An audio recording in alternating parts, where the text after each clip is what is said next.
fundadores da Liga. Já o pessoal gosta de me referenciar aqui como pai de 4 filhos, né? Muitas pessoas ainda não sabem dessa bagagem, mas eu sou um dos especialistas que costuma falar aqui sobre gestão e governança de inovação. Sou responsável também pelo marketing, pela área de estratégia e pessoas da Liga, e geralmente vocês vão ver minha cara aqui em webinars e outros materiais. Para a galera que se inscreveu e não tem tanto contato com a Liga, conto para vocês o que a gente faz de uma maneira breve. A gente é pioneiro no mercado de inovação aberta aqui no Brasil, trouxemos esse conceito há 8 anos e meio para cá, e a gente já trabalhou com quase 300 empresas de grande porte aqui no país. Já estamos próximo de ter rodado 500 iniciativas de inovação, entre programas, desafios, hackathons, enfim. Já temos mais de 53 mil startups mapeadas aqui no nosso database, e a gente reavalia em torno de 7 mil por ano. E a gente também tem uma frente de desenvolvimento de cultura de inovação e educação corporativa, em que a gente já capacitou quase 1.000 pessoas entre alta liderança e o restante dos times. Obrigado, Augusto. Gustavo está falando aqui da Startup Scanner, né? A nossa atuação acaba sendo fim a fim para as empresas que estão trabalhando em inovação. A gente vem aqui desde o planejamento de estratégia, do trabalho de antever as demandas, as necessidades e estruturar o pipeline, até de fato executar todas as frentes de matchmaking, de desenvolvimento de competências, de estruturas organizacionais, fazer a busca e a seleção dos projetos, gerir os projetos de inovação, desde os protótipos, né, dos MVPs até a escala de inovação. Então, para a galera também que está interessada em saber como escalar os projetos, como fazer eventualmente até a frente de venture building, pode nos procurar que a gente já consegue atender vocês. E até para o pessoal que está buscando acrescentar o portfólio de inovação para investimentos.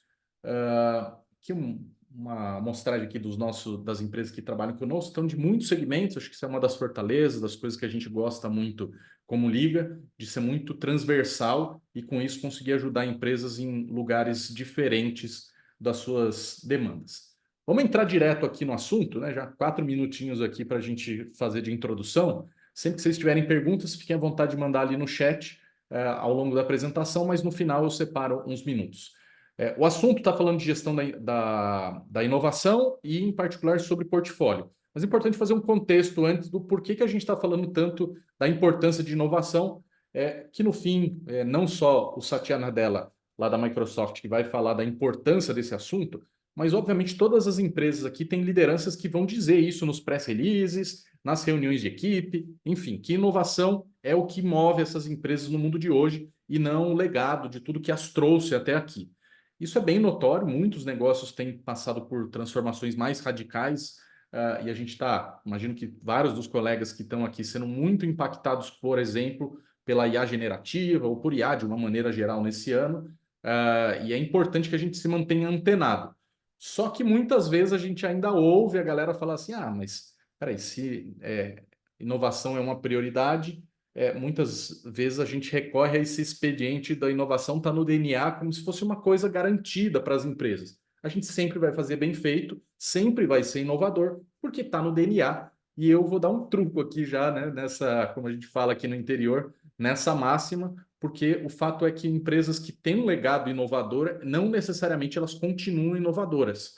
Não à toa a gente fala tanto de inovação transformacional ou disruptiva, e a gente vê muitas empresas que são, sim, líderes de mercado ou que têm uma proteção, né, uma vantagem competitiva importante, começarem a sofrer quando novas tecnologias ou novos comportamentos de consumo aparecem. Eu gosto de sempre trazer esse exemplo como experiência própria aqui vivida, né? Trabalhei lá na Editora Abril. Lá em 2011, a empresa teve o seu recorde histórico de faturamento e 10 anos depois, e é uma empresa que provavelmente todo mundo aqui ou vários de vocês conhecem, é a maior editora de revistas, né, do país. E 10 anos depois ela chegou a vender o Parque Gráfico já. Tamanha crise, tamanha a disruptura que esse mercado de informação e conteúdo sofreu, né? Mercado de mídia. E é uma empresa bem brasileira, bem líder do seu segmento e bem notória. Não adiantou falar que estava no DNA inovação, foi muito mais emblemático.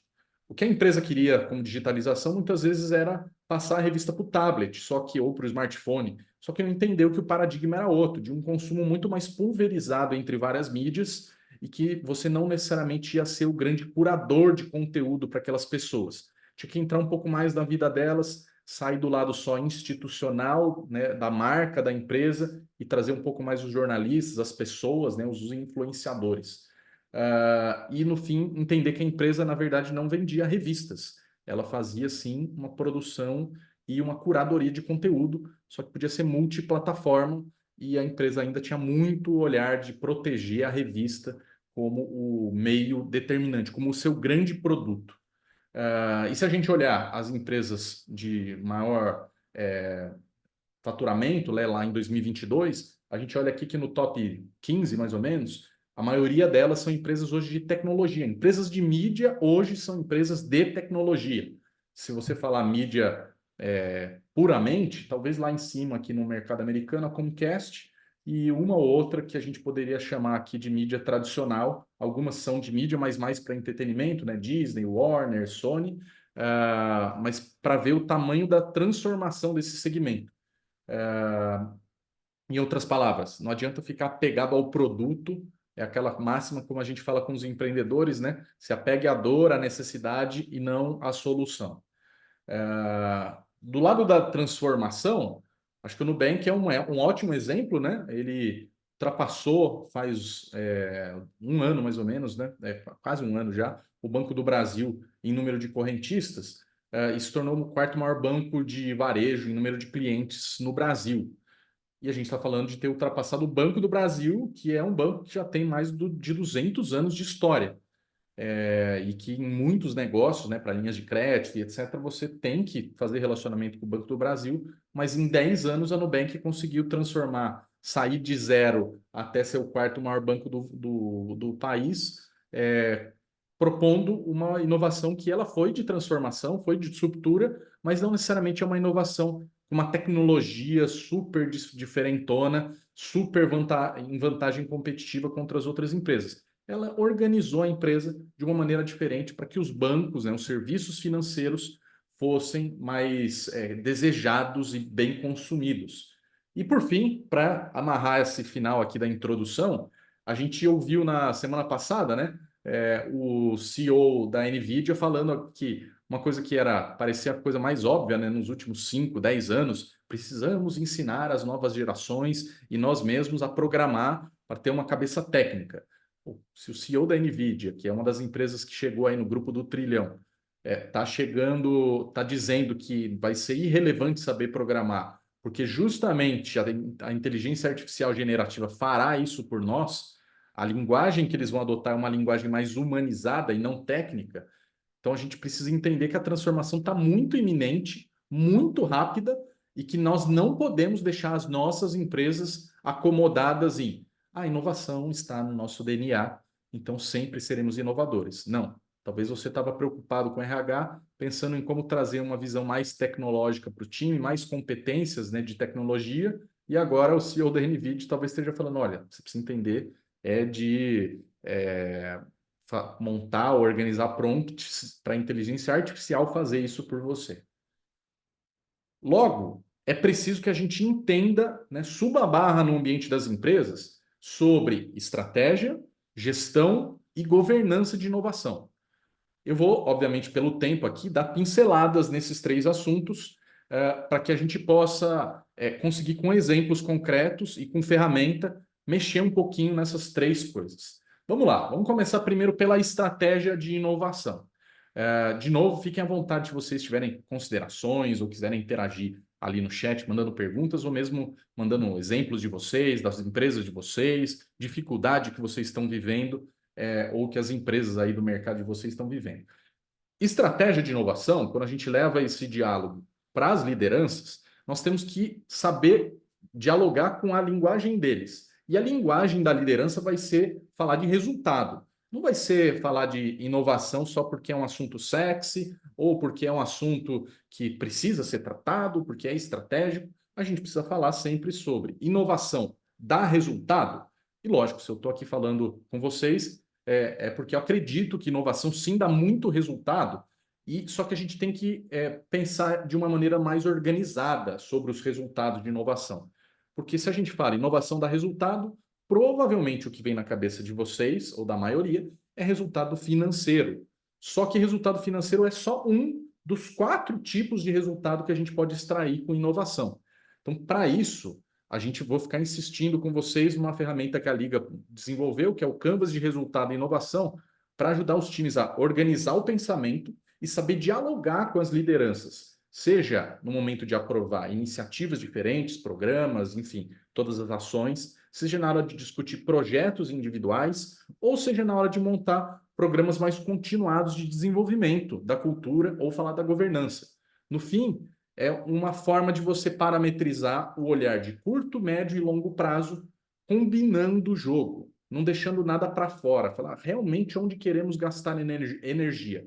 Então, os 4 quadrantes são resultado em produtos e operações, tem muito mais a ver com financeiro, é mais evidente, mais metrificável, mais fácil de dialogar sobre ele. Que está falando de mais receita, mais margem, mais produtividade, uma linguagem que os produtos, as operações conhecem bem. Está falando de redução de custo, está falando de satisfação do cliente ou, eventualmente, mitigação de algum risco nos negócios.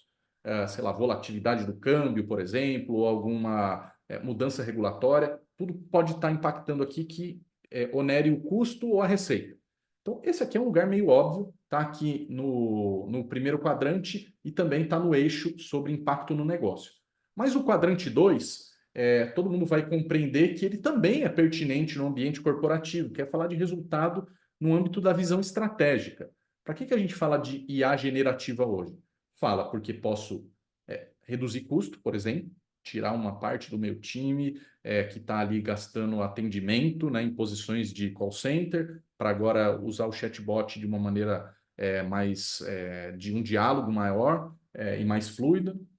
Mas eu posso também mapear novas tecnologias, me manter antenado do que está rolando, para não ser pego de surpresa e para, na verdade, poder me movimentar antes dos meus competidores. Então, ter o radar ligado também importa como resultado de inovação. Não é só sobre o bottom line.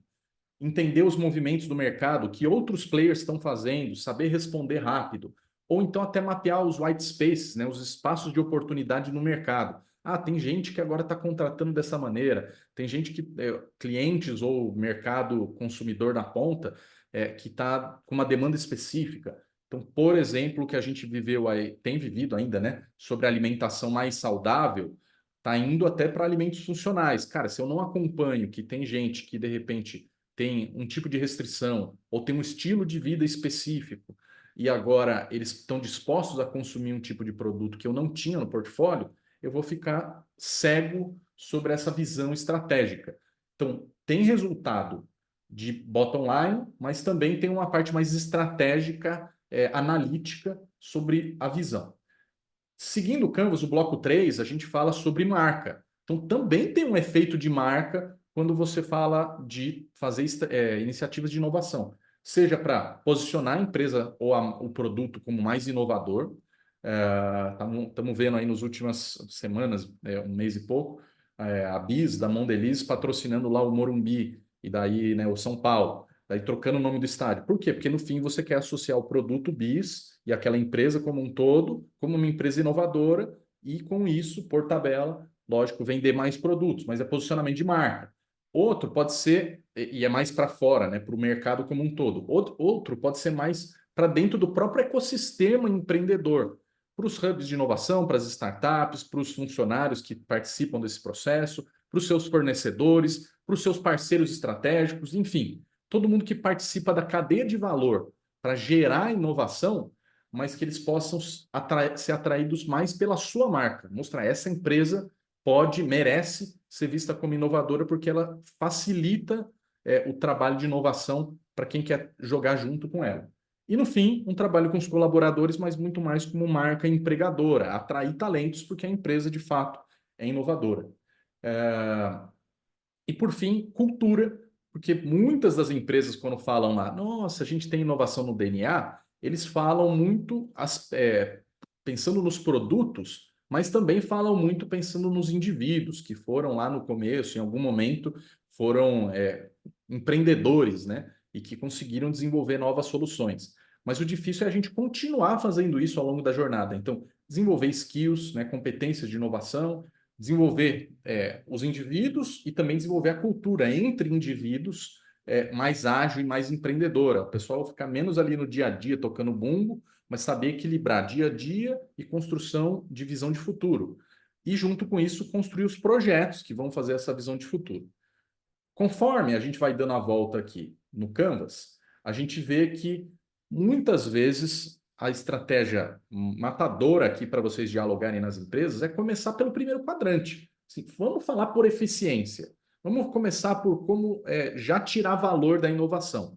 Ah, Guilherme, mas daí é pouco transformador, ou talvez a empresa já faça ali um Kaizen, já tem o Six Sigma, que vai falar de eficiência operacional, já trabalha o Lean. E é verdade, só que o nosso ponto aqui, em particular, né, no dia de hoje, falando de otimização de portfólio de inovação aberta, vão ter muitas startups, mas muitas mesmo, que podem te ajudar a ganhar eficiência operacional com rapidez e, ao mesmo tempo, transformar processos internos com rapidez. Porque nessa hora a gente não vai só consumir a solução da startup, como pode usar a própria startup, né, empreendedores ou time, para revisitar os processos, serem quase especialistas em que você usa a solução e, ao mesmo tempo, melhora o ambiente da empresa. Então, tem muito sobre... Guilherme, qual que é os quick wins, né, que o pessoal fala, né? O que está mais à mão, por onde eu começo? Comece por aqui, porque rapidamente você consegue criar casos de provar o valor para a companhia e não fica ali meio tentando vender um grande conceito de inovação. Isso aqui, claro, se você está tendo dificuldades de engajar a liderança. Se você não tem esse problema, já mostra que, cara, uma visão arrojada de inovação precisa percorrer todos os quadrantes. Para mostrar um exemplo concreto que a gente fez com a Mercedes-Benz, aqui na unidade de São Bernardo do Campo para caminhões, eles tinham vários desafios no programa de inovação, e daí com uma das startups, de várias que a gente acelerou, queria dar o exemplo de como a gente mexe diretamente em linhas de receita. Em 4 meses, a empresa saiu de uma expectativa de gerar mais valor para a cadeia dos concessionários, para atender os frotistas e também atender os caminhoneiros na ponta. E o que eles conseguiram em 4 meses com a Diesel Bank foi novos produtos para o ecossistema da Mercedes-Benz, Pix, cashback e cartão, 3 novos serviços personalizados, fidelização no pós-venda e 4 novas fontes de receita em conjunto com a startup, fazendo rendimento em conta, o cartão, antecipação e a transação para a pessoa jurídica.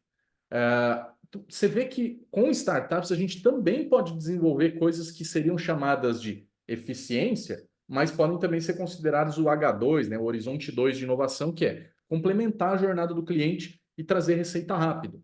Então, não é só uma coisa que, nossa, se eu for pensar em inovação é longo, é demorado, é mais longo prazo. Não, dá para fazer com o formato correto, trazer coisas que dão resultado rápido. E, obviamente, se não é para dar resultado de escala, pelo menos você consegue testar rápido e já ajustar ao longo da trajetória.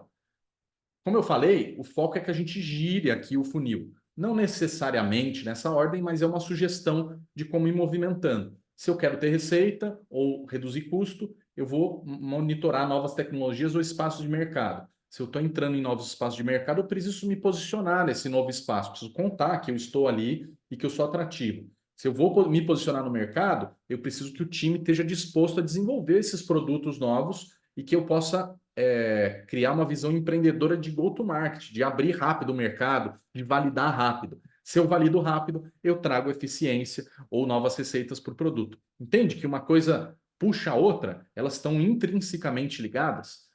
Guilherme, mas dá para fazer só uma delas? Dá para escolher, dá para priorizar, mas o ponto é, quem vai tirar o máximo de resultados, já que o foco aqui do nosso dia é otimizar o teu portfólio, vai precisar evidenciar resultados dos 4 quadrantes. E que eles, de alguma maneira, deem a volta e concluam aqui, né? Ou cheguem nesse ponto de chegada e partida como um ciclo lá no ROI. Afinal de contas, as empresas só vão continuar apostando em inovação se ela se provar financeiramente viável. Ninguém vai ficar só dando murro em ponta de faca ou tendo só uma visão mais utópica de que inovação é importante, esse assunto não pode ser abandonado. Curiosamente, né, aqui no lado de produtos é bem metrificável e fácil de verbalizar. Do outro lado, cultura é mais difícil, né, de verbalizar e ao mesmo tempo de tangibilizar isso em indicadores. Mas o Canvas ele vai ajudar você a começar a pensar em KPIs para cada um desses quadrantes. Então aqui eu queria lançar para vocês a primeira enquete, que é hoje, qual desses tipos de resultado, né, qual desse tipo de resultado é prioridade para sua empresa? Pode votar em mais de um, só que foquem muito no que é a prioridade. Seu ano, na sua estratégia, qual é desses quadrantes é a tua principal prioridade? Vou esperar a galera votar aqui. Deixa eu dar uma olhadinha aqui no chat. Ah, a galera estava com dificuldade aqui de entrar. A Tamires já colocou aqui o Canvas para vocês fazerem um download. O Wagner perguntou aqui, vai ter a gravação? Vai. No final, já estamos gravando. Aí no final a gente sobe no YouTube e provavelmente até o final do dia, ou começo da manhã de sexta-feira, o link já está com vocês que participaram ou não. 32 pessoas já votaram aqui. Acho que dá para a gente encerrar. 33. Opa, tem uma galera aqui que está. Vou encerrar a enquete aqui para a gente dar sequência. 35 respostas. Deixa eu mostrar os resultados para vocês. Ó. De 35 respondentes, 70% falou, cara, negócios e operação. Então, ó, sugestão para vocês, se vocês estão sendo cobrados para dar resultado, foquem no primeiro quadrante, ou seja, coisas que vocês conseguem, junto com empreendedores, provar valor rápido. E façam esse diálogo com a startup. Galera, ó, o meu foco aqui é trazer resultado mais no curto prazo. Como é que vocês podem me ajudar? Como foi um último caso de uso? Por onde que a gente pode começar mais rápido para eu já trazer resultado rápido? Em vez de se preocupar com a escala do resultado, talvez já provar valor rápido ou já ajustar para que você não perca tempo numa solução que talvez lá na frente ela possa ser promissora, mas que hoje ela não vai trazer eficiência ou vai demorar para trazer receita.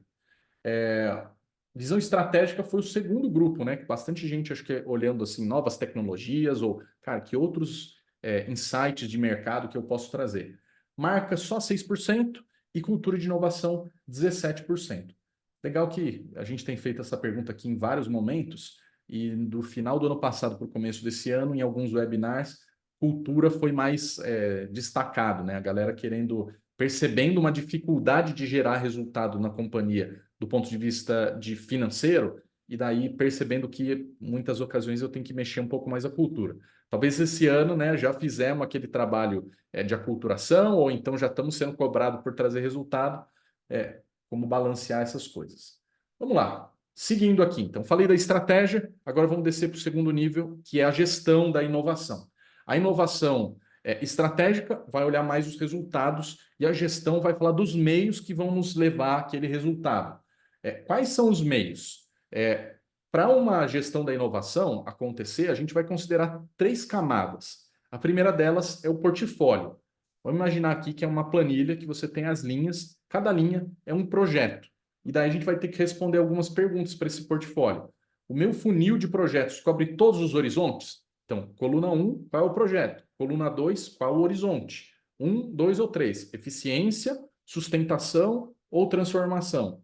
Eu faço a governança desse funil, e daí aqui a gente vai pegar um lance que já seria o terceiro ponto, né, para a gente abordar, mas já antecipando, em que a gente vai falar qual a regularidade que eu acompanho esses projetos como gestão e de quanto em quanto tempo eu tenho que revisitar toda a estratégia da companhia para ver se esses projetos, esse mix de ingredientes, está me levando para o lugar certo.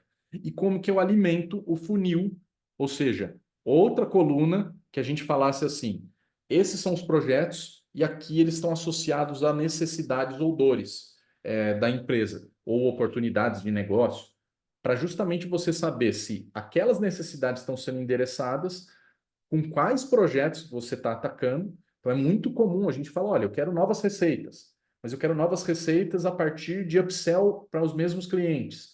E aqui dentro de upsell eu tenho várias frentes que me ajudam, às vezes até competindo uma com a outra, mas conseguir ter esse olhar, ter essa visibilidade. Porque o que muitas vezes acontece com o portfólio de inovação é o pessoal experimentar coisas, às vezes ter um insucesso ou não conseguir ter uma resposta de curto prazo, e de repente você joga fora aquela dor e vai buscar uma outra. O importante é você ter essa governança. Cara, aquela necessidade, ela continua na mesa? Que outras formas que eu posso buscar para atender aquela mesma necessidade? E o que eu aprendi com os testes que eu fiz que eventualmente me fazem ajustar a rota? Será que eu aprendi que aquela necessidade não pode ser cumprida agora? E eu tenho que devolver para a companhia? Falar, olha, não é o momento da gente olhar upsell. E a gente, como time de inovação, deveria ter esse ciclo de aprendizado muito rápido. A segunda camada, meu fone está caindo toda hora aqui. A segunda camada é sobre as iniciativas. Então, você vai pegar toda a tua lista lá de empresa, de projetos, né, no teu Excel, na tua planilha, na tua ferramenta de gestão, e vai aplicar ferramentas. Então, dores que se associam a um número de projetos que estão abarcados dentro de algumas iniciativas. Os seus programas, os seus hackathons, enfim, quais os tipos de iniciativa, a caixa de ferramentas que vão tratar aquelas necessidades. Então, eu tenho iniciativas para dar vazão em todos os horizontes. Às vezes a galera fala, eu lanço desafios no mercado e cada hora é de um tipo. Uma hora é um desafio de cocriação, outra hora é uma coisa mais de P&D, outra hora é uma coisa mais de Open Innovation para Quick Win, outra hora é mais cocriação de produtos. Enfim, tem iniciativas que funcionam, que viabilizem esses projetos. Não adianta você falar, cara, eu queria ter resultado de longo prazo, só que você não estruturou como ter o funding desse projeto, não estruturou a alocação das pessoas por mais tempo naquele projeto. Se for de tiro curto, resultado rápido, como muita gente falou, às vezes o que a gente não fez é organizar com a área que passa os desafios, que eles vão ter dedicação naquele tiro curto. Daí fica assim, o time de inovação trouxe a melhor startup, fez o matchmaking e de repente limbo. Pausa tudo. Parece que a gente entrou num momento assim de congelamento da companhia. Por quê? Porque a gente não alinhou com a área que aquilo iria virar prioridade em algum momento desse ano. Daí, lógico, não vai ter resultado, né? É como se fosse no hospital e você tem um primeiro atendimento rápido, depois fica uma fila gigante na hora de fazer o exame ou de voltar para o consultório.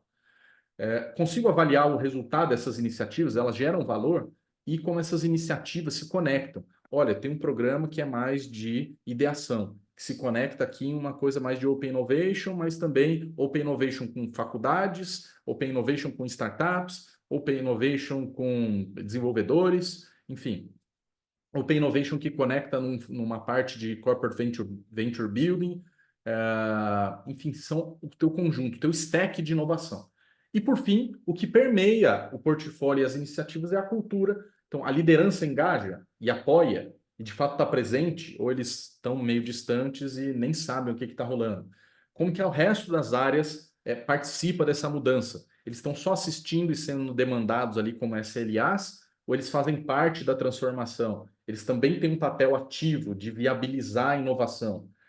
E como você replica boas práticas e até conta o que foi case de sucesso. Numa analogia aqui, o portfólio é a tua lista de ingredientes, de dores, de necessidades e de projetos. As iniciativas são as ferramentas que você vai usar.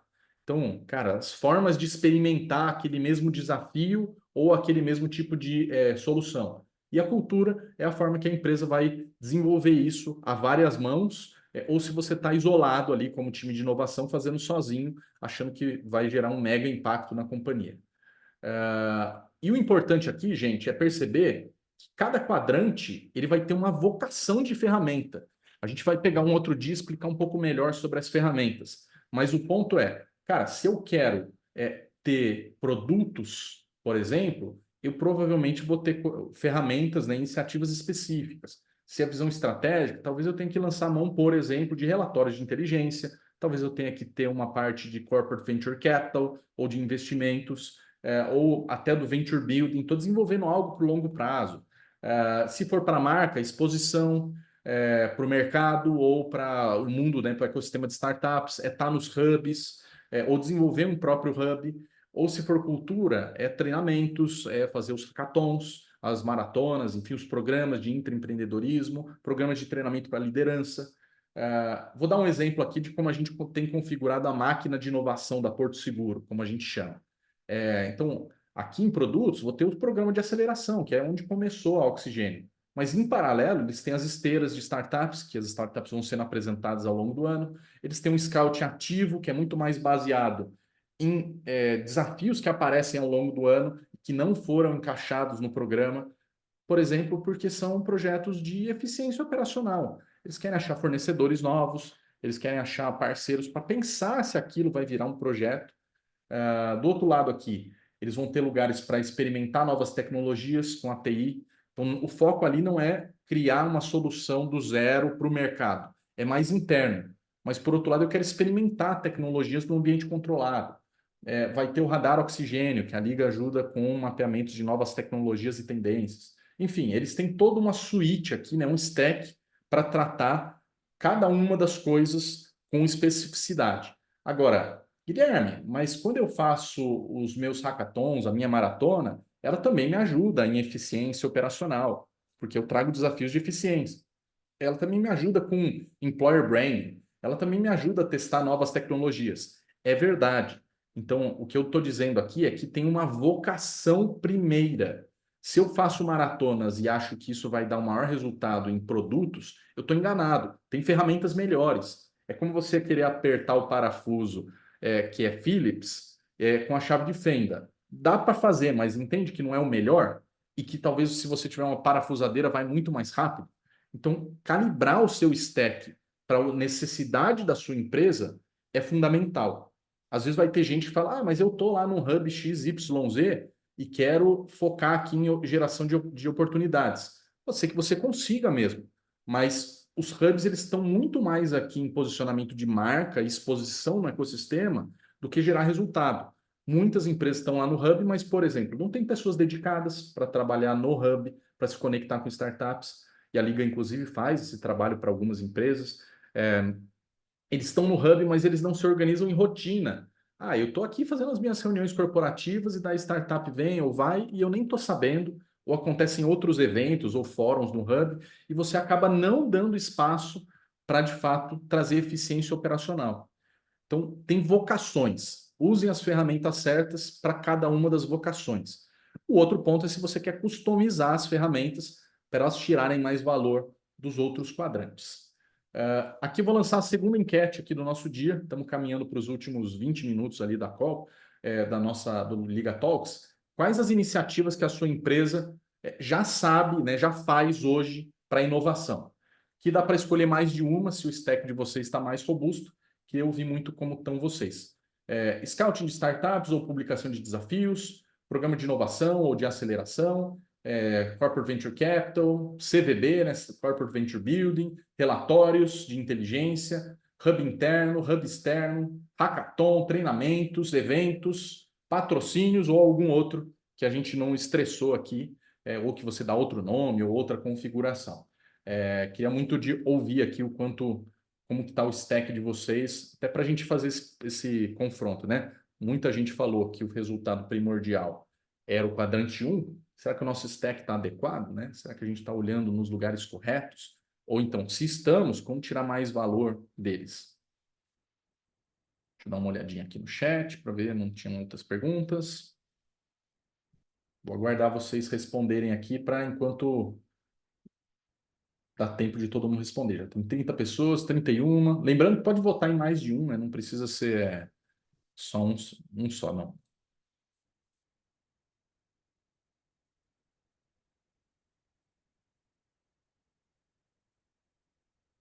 A galera que entrou lá no grupo de inovação, já autorizei todo mundo, já fazem parte, depois eu já mando uma mensagem. Legal, deu tempo aqui, 33 respostas. Deixa eu mostrar o resultado aqui para vocês. Olha que legal, achei bem pertinente. A galera colocando aqui que a maioria das iniciativas, né, 45%, está em scouting ou então em programas estruturados. E se o nosso foco era justamente fazer inovação para resultados de negócio, eles funcionam bem. Agora, olha que contrassenso. 61% de nós aqui temos eventos internos e treinamentos com a prioridade. Do stack, é o que o time mais faz. Imagino que possa ser porque geralmente está um budget mais em conta, né? Está mais ao alcance, ou porque a gente ainda está tentando mexer a cultura para depois ter o resultado. Então, nessa hora é importante ir juntando esses pitch, né, para a liderança, falar por que eu quero orçamento? Ou por que eu vou usar o orçamento para tais iniciativas? Então, se eu vou fazer treinamentos e eventos internos, vai ser para sensibilização do time, para a marca, para awareness ou para a cultura. Ah, agora, será que evento interno eu consigo fazer um evento de pitch? Pode ser que sim, mas talvez eu tenha ferramentas melhores para tirar mais valor com resultado de curto prazo. Depois a gente colocou vários colegas aqui estão em hubs ou tem hubs internos. Deixa eu ver o que menos tem. Corporate Venture Building, pouca gente ainda fazendo. E CVC também, pouca gente fazendo. E teve gente que colocou outro aqui. Depois eu vou convidar aqui, fiquem livres, né, sem querer expor ninguém, mas depois escreve aqui no chat quem votou outros, foi uma pessoa. Daí nos ajuda a interpretar aqui o que vocês quiseram dizer. Legal. Depois a gente, inclusive, na gravação, vocês conseguem recuperar o que foi votado aqui no chat. Dando sequência, último ponto. Falei então da estratégia, foco em resultado. Falamos da gestão, foco nos meios, nos veículos que vão nos levar até lá. E os veículos são dores ou oportunidades que se materializam em projetos e que estão encaixados em iniciativas. Todas as iniciativas precisam estar amarradas ali, permeadas pela cultura de inovação, para que ela seja um viabilizador e não um blocker, né? E muitas vezes o que a gente encontra é o contrário, né? A cultura da inovação sendo mais um freio dentro da empresa, que a empresa não está madura, porque a empresa ainda acha que inovação está no DNA e eu não preciso fazer nada, porque afinal de contas está no DNA. Vamos lá, sobre a governança, é fundamental a gente voltar nesse ponto de cultura para a empresa. Ou seja, quero ter resultado, mas eu vou apostar no poucas e boas. Eu queria poucos projetos, mas ser bem assertivo, bem direcionado, bem preciso. Galera, esquece isso. Avisa aí a galera que está falando essas lorotas aí no mundo da inovação para mostrar que inovação precisa de quantidade. Você não tem como acertar na Mega Sena fazendo uma aposta a cada trocentos anos. Tem que aumentar a tua probabilidade de dar certo. A probabilidade é aumentando o número de apostas, aumentando o impacto dessas apostas. Lá a pesquisa do Greg Stevens e James Bird vai falar de, cara, 0,03% de taxa de sucesso. Então, ou eu aumento o número das ideias, ou eu calibro o meu funil para aumentar a conversão. Então, esse negócio de falar assim, olha, queria um portfólio de poucas e boas ideias. Como que você sabe qual que é a semente que vai dar certo? Você tem que ir calibrando cada estágio da gestão da inovação e mostrando como governança para a liderança de que você está cuidando, né, da tua plantação em todos os estágios diferentes. Não adianta falar para a empresa, ó, pega todas essas sementes e já vai preparando o caminhão que a gente vai embarcar as hortaliças amanhã. Não vai. Você tem uma parte do canteiro que você está plantando, outra que você está nutrindo, regando, outra que você está começando a ver maturar e o resto que você está colhendo. Tem estágios bem definidos.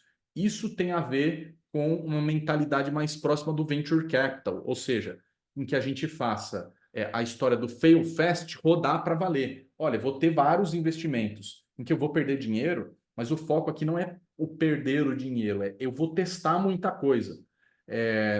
A gente fez um encontro na semana passada com vários dos colegas que estão aqui e alguma mais ligados à nossa rede, né, de clientes lá no iFood, e o Marcos Gurgel, que é o diretor de inovação lá, estava comentando, olha, a minha taxa aqui de mortalidade de projetos é em torno de 80%.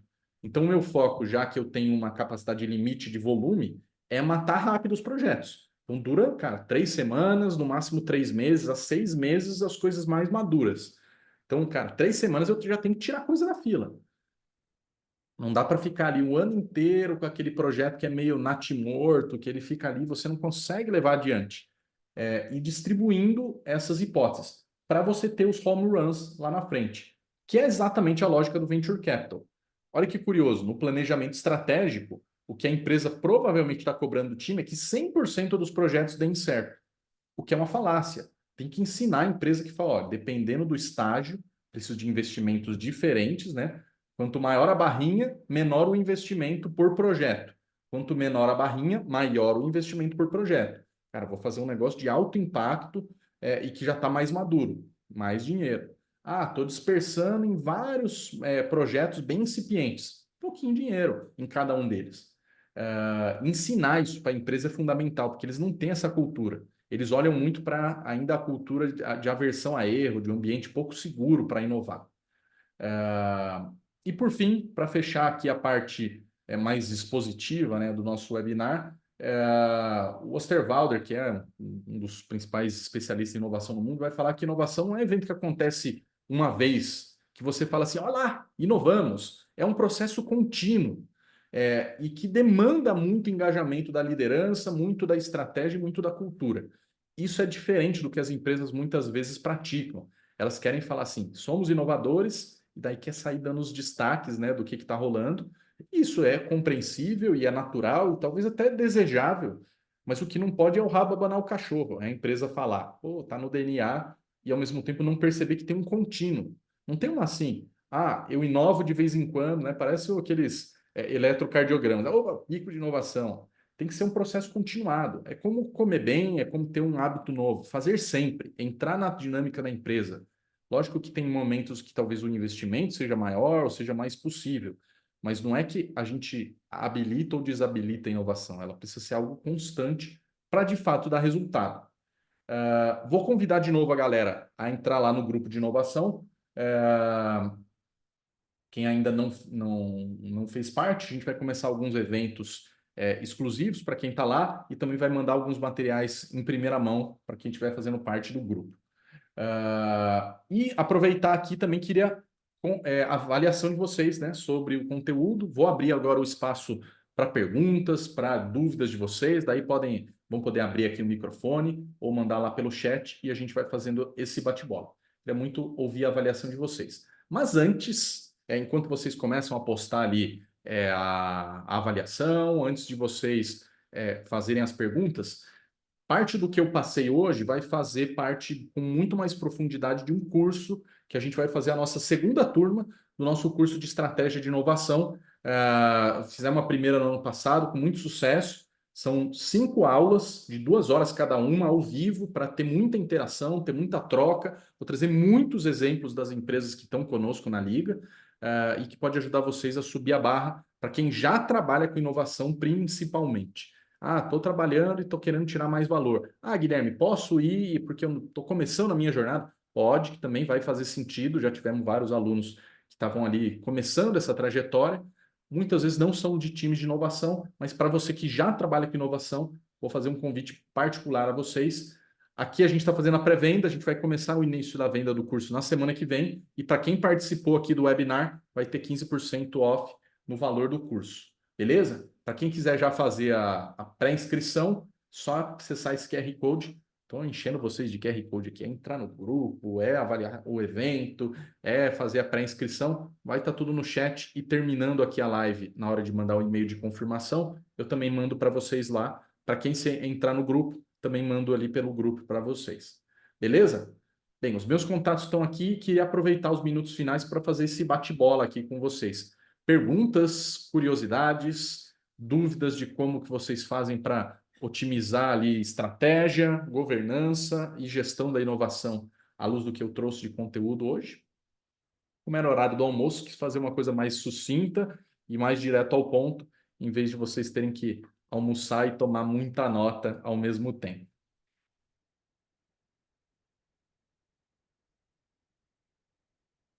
Vou dar um tempinho aqui para a galera lançar as perguntas. Quem tiver pergunta também quiser fazer aqui pelo Zoom, só colocar o raise hand para aparecer a prioridade, a gente libera o microfone para vocês.